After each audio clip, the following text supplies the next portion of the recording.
Welcome back guys, कैसे आप सभी लोग। आई होप आप सब लोग बहुत अच्छे होंगे।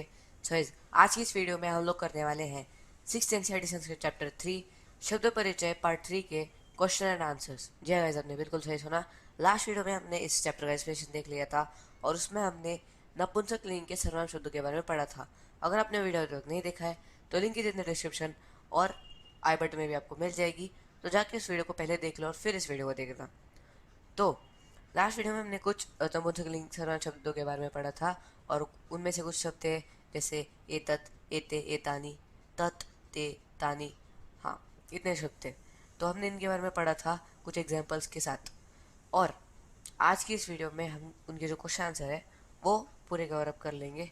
So without further delay, let's get started.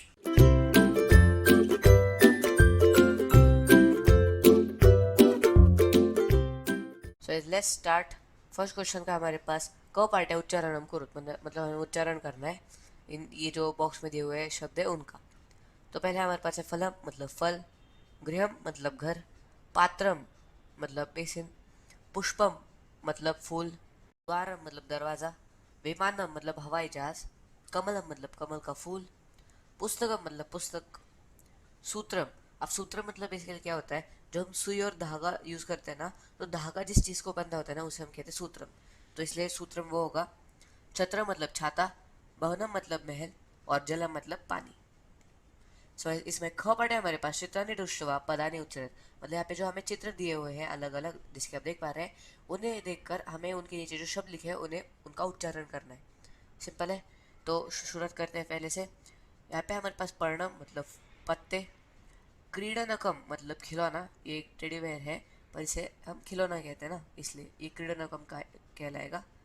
नारिकेल मतलब नारियल, संगणकम मतलब कंप्यूटर, वातायनम, वातायनम मतलब यहाँ पे आप देख पा रहे हैं ना, यहाँ पे एक क्या बोलते हैं खिड़की टाइप से ना, तो ये इसी को हम कह रहे हैं वातायनम, मतलब खिड़की मतलब वातायनम basically, as simple as that. सोपायनम मतलब सीढ़ियाँ, उद्यानम मतलब बगीचा, उपनेत्रम मतलब चश्मे, कंगतम मतलब कंघी। सो सेकंड क्वेश्चन का क पार्ट है हमारे पास वर्ण संयोजन कृत्वा पदम कोष्टे कोष्टके लिखकर, मतलब यहाँ पे जो हमें वर्ण दिए हुए हैं, आप यहाँ पे देख पा रहे हैं आधा प, आधा र, आधा ण, तो इन ये सारे वर्ण कहलाते हैं। ओ तो इन सारे वर्णों को संयोजन कर, उन दोनों का संयोजन कर, उन इस सारे वर्णों का संयोजन करके, मतलब उन सबको एक करके कृत्वा करके पदम कोष्टके लिखत, जो शब्द बनेगा उसे इस कोष्टके मतलब बॉक्स यहाँ पे जो दिए है ना उनमें लिखना है। As simple as that. ये था एग्जाम्पल के लिए हुआ है हमें आधा प प्लस अ प्लस आधा र प्लस आधा न प्लस अ प्लस आधा म। अब ये अगर इसका लॉजिक बेसिकली काफ़ी ज़्यादा सिंपल होता है, अगर आप ये समझ गए तो आप बेसिकली सारे सॉल्व कर पाएंगे। तो हमारे पास पहले है आधा प प्लस अ, मतलब बेसिकली अब यहाँ पे आप देखने को ये क्या लग रहा है प ना। अब क्योंकि उसके जो हलंत है मुझे आधा प कहेंगे, ऐसा हर जो वर्ण होगा उसको वैलिड होगा ये, इसलिए आधा प प्लस अ ये हो जाएगा पर्णम। अब मतलब बेसिकली शुरुआत का प कैसे आया ये, तो आधा प प्लस अ होने से ये पहले का प आया। क्या होता है, अब जब भी हम प आधे प में अ की मात्रा जोड़ते हैं तब ये जो हलंत होता है ना ये कट जाता है। मैं आपको दिखाता हूँ। अब जब भी हम अ जोड़ेंगे ना किसी भी ऐसे वर्ण में, उसका जिसके नीचे हलंत हो उसका हलंत हट जाता है, इसलिए प बन जाएगा टोटल पूरा। यहाँ पे हम देख रहे हैं पर्णम में प बन गया। फिर र के आधा र आधा ण प्लस अ।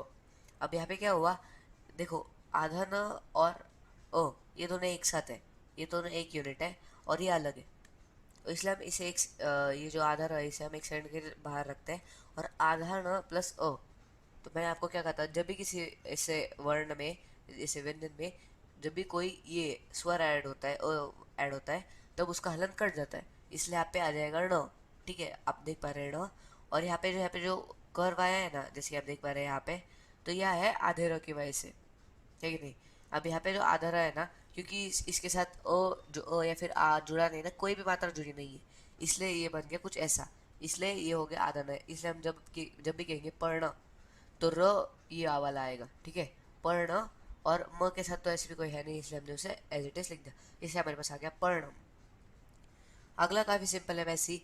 हम पहले इन दोनों को एक यूनिट कंसिडर करेंगे, आधा क प्लस अ, हलन कट जाएगा, आ जाएगा हमारे पास ख खनित्रम का ख, फिर न प्लस ई।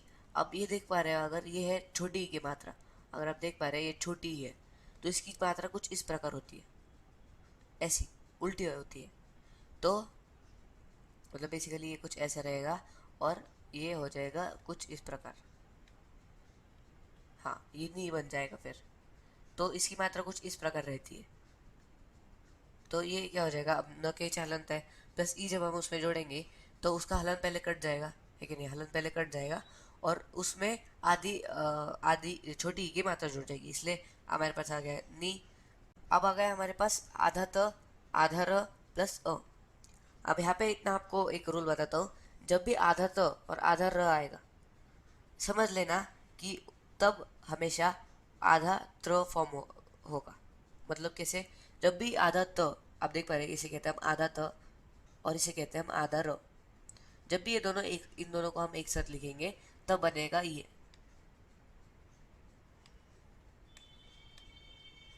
त्र। और इसमें क्योंकि अ ऐड किया, इसका उसका हलन कट जाएगा, इसलिए हो जाएगा त्र।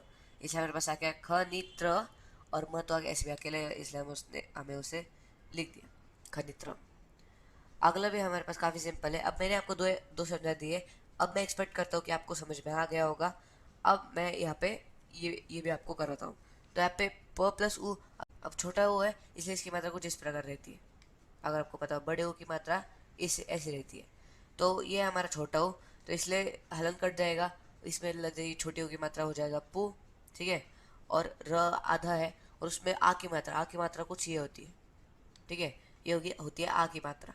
तो र पहले उसका हलन कट जाएगा, र का, क्योंकि उसमें आ ऐड हो रहा है। उसके बाद में र में उस ये मात्रा ऐड हो जाएगी, इसलिए हो जाएगा रा, इसलिए हमने लिखा है पूरा। और ण के नीचे हलन प्लस आ, हलन कट जाएगा, मात्रा आ की क्या थी, ये थी, सही बात है, तो इसलिए बन जाएगा णा। एंड इन दियर न प्लस ई, हमने लास्ट ही पार्ट में देखा था, हो जाता है नी, इसलिए आ जाएगा पूरा णा नी। सो इस नेक्स्ट है हमारे पास प प्लस ओ, आधा प प्लस ओ, आधा श प्लस अ, आधा क प्लस आ और आधा ण प्लस ई। तो हलन कट जाएगा, ओ की मात्रा कुछ ऐसी होती है, अगर आपको नहीं पता होगा तो ओ की मात्रा कुछ ऐसी होती है, तो हो जाएगा पो, ठीक है, पो हमारे पास आ गया।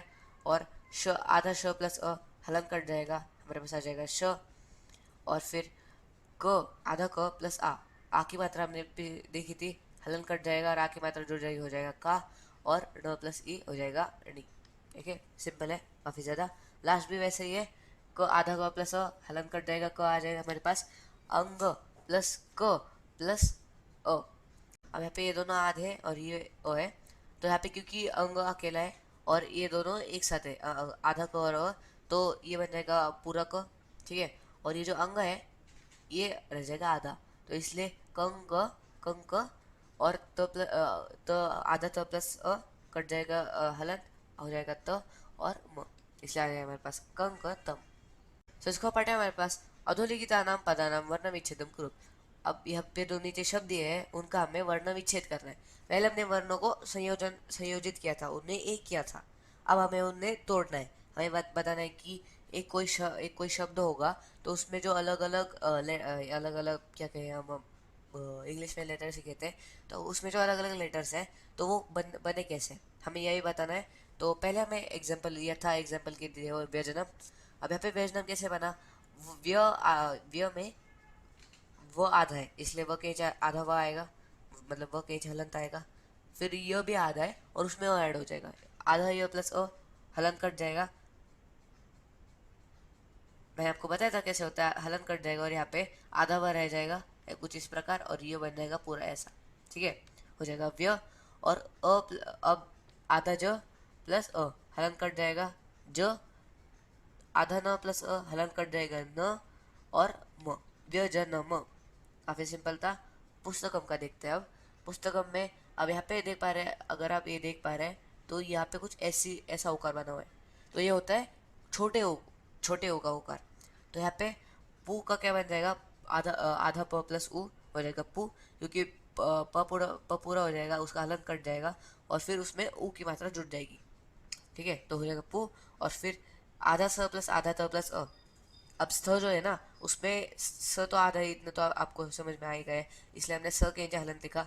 फिर त भी आधा है और उसमें जब हमने अ ऐड किया तो आधा त प्लस अ हलंत कट जाएगा, क्या हो जाएगा त पूरा, इसलिए पुस त और क के नीचे हलंत प्लस अ हलंत कट जाएगा क, पुस्तक और म। ठीक है, सिंपल है। भित्तिकम का देखते हैं, आधा भ प्लस छोटी, तो छोटी की मात्रा मैंने आपको बताई थी कुछ ऐसी होती है, तो इससे हो जाएगा भी। ठीक है, यहाँ पे जैसे कि आप देख पा रहे हैं। अब भित्ति, ती के लिए मैंने डबल बार त लिखा है, ऐसा क्यों? अब यहाँ पे बहुत सिंपल होता है, जब भी ऐसा ये ती है ना, अब ती कुछ ऐसे लिखते हैं ना, कुछ ऐसे लिखते हैं ती, तो यहाँ पे इस जब भी ती आएगा ऐसा, ती और ती, जब भी ती आएगा मतलब ये वाला, तब हम डबल बार तो लिखेंगे, आधा तो प्लस आधा तो प्लस ई। अब ये तो अकेला है इसलिए ये दोनों जुड़ गए, ये क्या हो गया ती, है कि नहीं है? कुछ ऐसे बन गया ती, और आधा जो आधा ये तो जो जुड़ गया उसमें, इसलिए हो गया ती।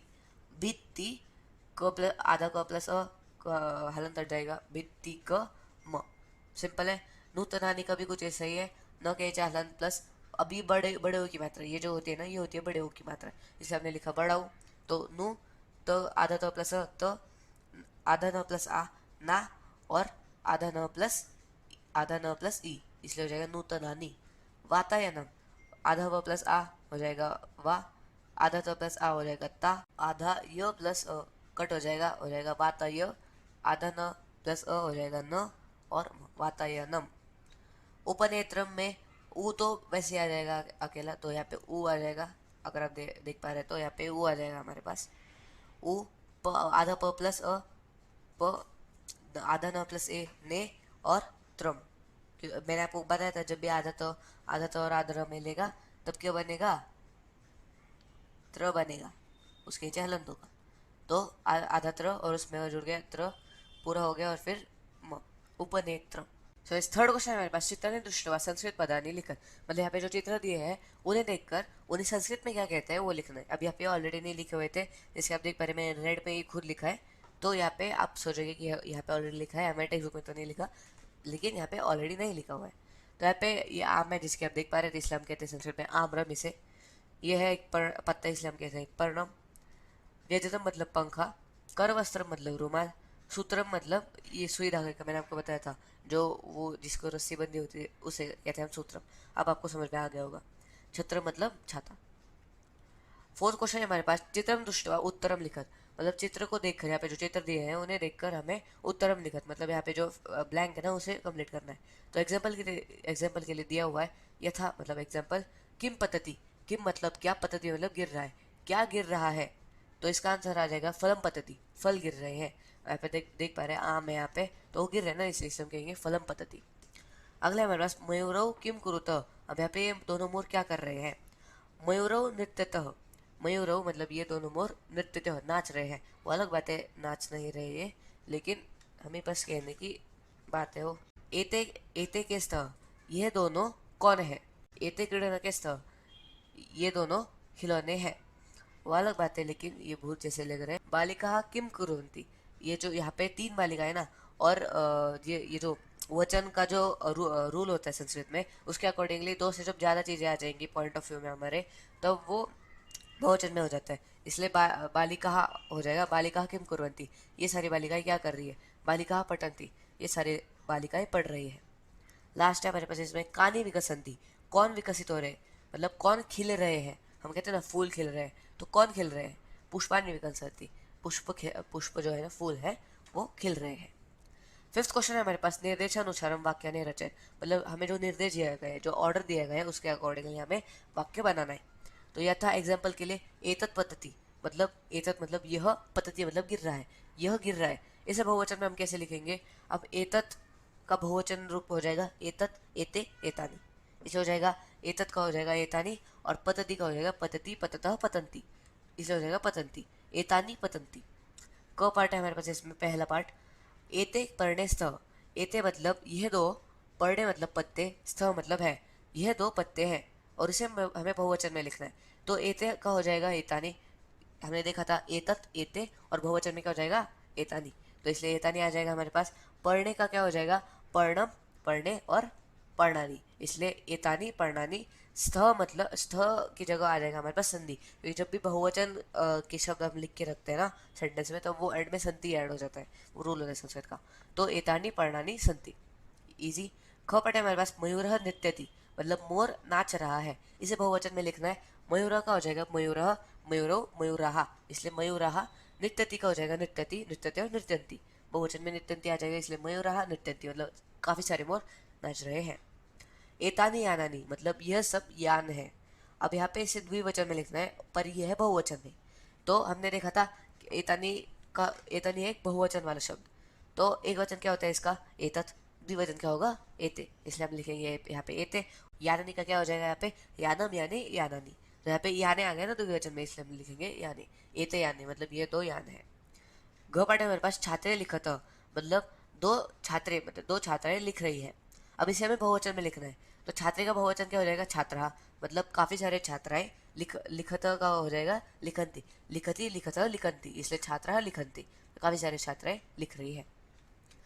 इसमें लास्ट पार्ट है हमारे पास अंग, नारिकेलम पतति, नारिकेलम मतलब नारियल का फल, पतति मतलब गिर रहा है, इसे विवचन में कैसे लिखेंगे हम, नारिकेलम का हो जाएगा नारिकेले, और पतति का क्या हो जाएगा, पतति पततः, है ना, तो नारिकेले पततः, सिंपल है। लास्ट क्वेश्चन है हमारे पास, उचित पदानि संयोज्य वाक्यानि रचय, मतलब उचित शब्दों को संयोज्य मिलाकर, मतलब मैच द फॉलोइंग है बेसिकली, तो उन्हें एक जो एकजुट करके मिलाकर वाक्यानि रचय, वाक्य हमें बनाना है। तो यहाँ पे अब मैंने तो लाइन नहीं खींची है, लेकिन मैंने आपको काफ़ी इजीली मतलब समझने जैसा आपको ट्रिक समझा, मतलब लिख के दिया है यहाँ पे। तो जैसे कि आप देख पा रहे होंगे, कोकिले के पहले वन है और कुजतो के पहले भी वन है। अब इसका मतलब क्या होता है, मतलब इन दोनों को मैच करना है। अगर आपने मेरी वीडियोस देखी होंगी तो आपको पता होगा, पवन के पहले टू है, फिर वहती उसके साथ मैच होगा, खग के साथ फोर है, फिर उत्पत्ति उसके साथ मैच होगा। वैसे ही तो कोकिले कूजतः, मतलब चिड़ियाएं कूदतः कूद रही है। पवन पवन वहति, मतलब पहना मतलब हवा, वहति मतलब बह रही है। पुष्पम विकसति, पुष्पम मतलब फूल, विकसति मतलब विकसित हो रहा है, फूल विकसित हो रहा है, मतलब खिल रहा है। खग उत्पतति, खग मतलब पक्षी, उत्पतति मतलब उड़ रहा है। मयूराः नृत्यन्ति, मोर, मयूराः मतलब मोर, काफी सारे मोर, नृत्यन्ति मतलब नाच रहे हैं। सिंहाः गर्जन्ति, मतलब काफी सारे शेर दहाड़ रहे हैं। सो या that's it for today's video. अगर आपको समझ में आ गए होंगे, क्वेश्चन आंसर्स इजी गए होंगे, तो इस वीडियो को एक लाइक ठोक दो, और मेरे इस चैनल को सब्सक्राइब कर दो, और इस वीडियो को अपने दोस्तों के साथ शेयर कर दो। और मैं मिलता हूँ आपसे एक इस वीडियो में, तब तक के लिए